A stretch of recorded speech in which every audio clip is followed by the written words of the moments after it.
Hello everyone, and thank you for tuning into the North Main Minute. I'm Joshua Doby.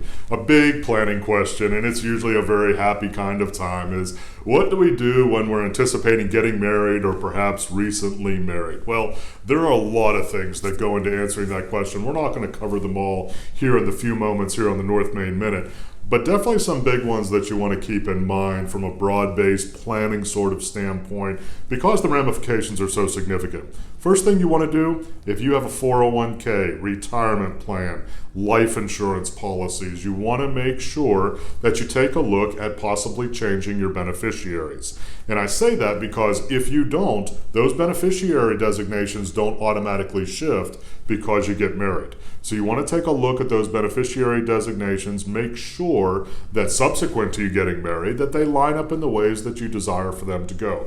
Very big deal, can often get overlooked. You definitely want to make sure that you take a look at those if you're anticipating getting married or if perhaps you've been recently married.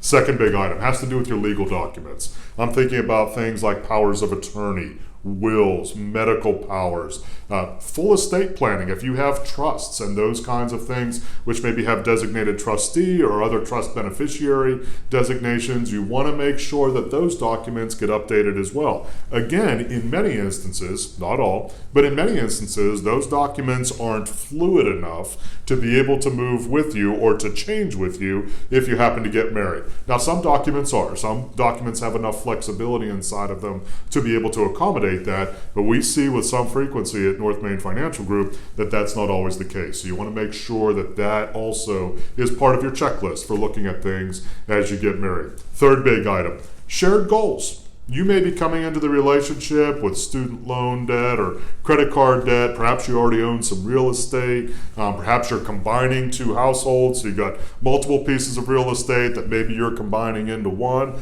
A lot of moving parts, a lot of financial implications there. But as quickly as you can with your partner, identify the kinds of things that you want to pursue from a financial standpoint as a couple now. And those can be very different from what they would be individually. Perhaps that's intuitive, but it's still important to keep that in mind because one of the things also we see here at North Main Financial Group, not all partners, not all spouses think the same way.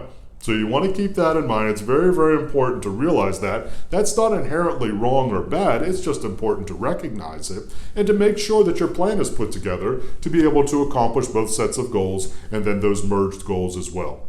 If you'd like to reach out to us at North Main Financial Group, perhaps take a look at goals and beneficiary designations, how asset allocation now blends together to make sure that you're targeting in the best ways now that it's 2-to-1 kind of a focus point. We'd love to hear from you, northmainfinancial.com.